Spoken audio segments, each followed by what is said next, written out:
Bienvenue à tous. Aujourd'hui, on fait une exploration approfondie du matériel DJ et de production à domicile. On va regarder de près les enceintes, les casques, les logiciels, les cartes son et puis aussi l'acoustique. C'est un point d'ailleurs qu'on oublie souvent.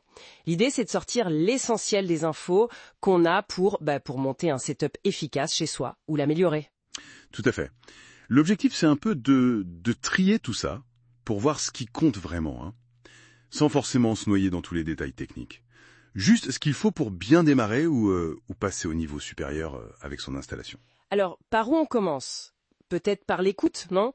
Les documents insistent beaucoup sur les enceintes de monitoring. Pourquoi c'est si central et est-ce que c'est si différent de bonnes enceintes hi-fi qu'on aurait déjà ?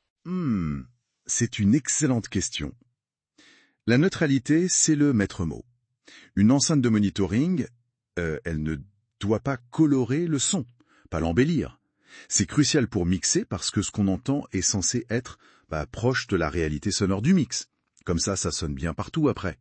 Les enceintes hi-fi, elles, sont souvent faites pour flatter l'oreille, quoi. D'accord, je vois. Et pour le home studio, on recommande souvent des enceintes actives, genre 6.5 ou 7 pouces.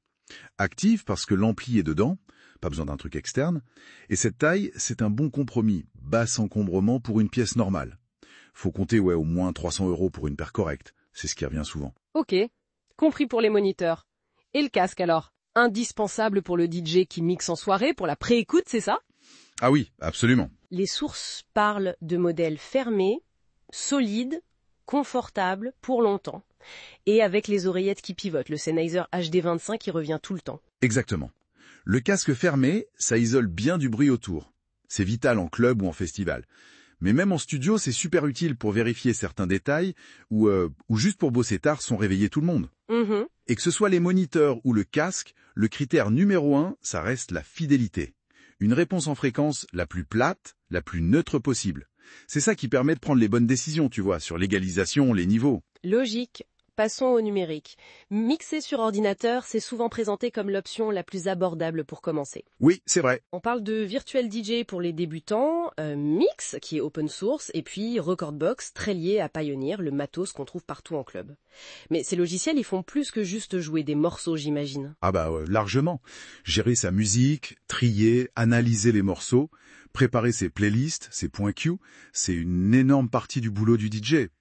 Et ces logiciels sont faits pour ça.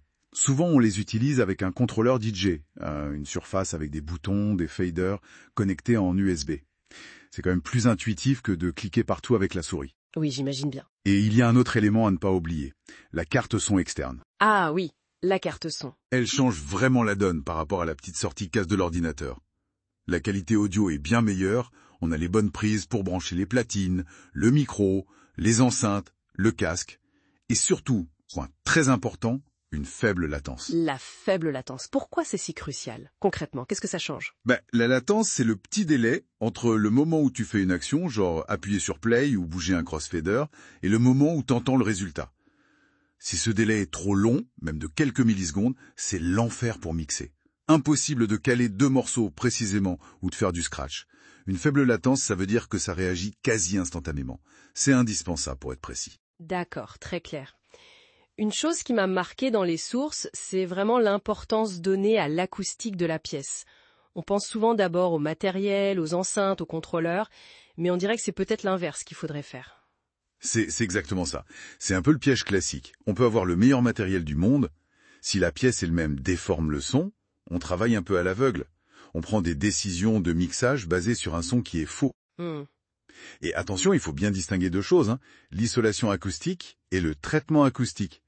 L'isolation, c'est pour que le son ne sorte pas ou n'entre pas, pour les voisins par exemple. Le traitement, c'est pour maîtriser comment le son se comporte à l'intérieur de la pièce. Les réflexions sur les murs, les basses qui s'accumulent dans les coins. Ok, donc le traitement, c'est pour améliorer notre écoute. Voilà. Et un premier pas simple pour le traitement, c'est déjà de bien placer ces enceintes. La fameuse règle du triangle équilatéral entre les 2 enceintes et la tête, à la position d'écoute. D'accord. Et pour aller plus loin dans ce traitement, on parle de quoi ? J'ai vu passer des mots comme support, panneau absorbant, bass traps. Oui, Alors ça, ce sont des outils pour corriger des problèmes spécifiques.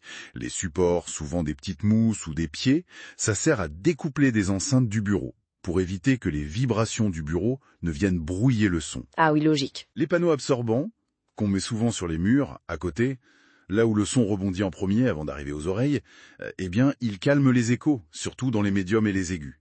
Ça rend le son plus précis. Et les bass traps, ce sont de gros absorbeurs, souvent placés dans les coins, qui s'attaquent au problème des basses fréquences. Dans les petites pièces, les basses peuvent vite devenir envahissantes, boueuses. Les bass traps aident à les piéger, à les contrôler. C'est fou comme l'environnement joue un rôle. C'est fondamental. L'environnement d'écoute, c'est vraiment un maillon essentiel de la chaîne. Bon, si on résume, il faut choisir des outils d'écoute qui soient fiables, donc neutres pour les moniteurs, bien isolants pour le casque. Ensuite, s'équiper en logiciel et matériel, contrôleurs, cartes son qui correspondent à ce qu'on veut faire. Mais surtout, ne pas négliger l'acoustique de sa pièce. C'est un peu la fondation sur laquelle tout repose pour avoir un son juste. C'est une très bonne synthèse technique, oui. Et ce qui est intéressant, c'est qu'au fond, même en parlant de tout ce matériel, on revient toujours à l'objectif. Obtenir un son fidèle, pouvoir prendre de bonnes décisions, tout ça, ça sert l'écoute critique, ça sert la musicalité. Et ça ouvre une question, peut-être pour aller plus loin, une fois qu'on a le bon matos, la pièce traitée. Comment on continue à développer l'oreille elle-même? Comment on cultive cette écoute, cette sensibilité, pour que toute cette technique serve vraiment l'art du mix, la créativité? C'est peut-être là, finalement, que se situe le vrai défi, non? Le développement artistique personnel.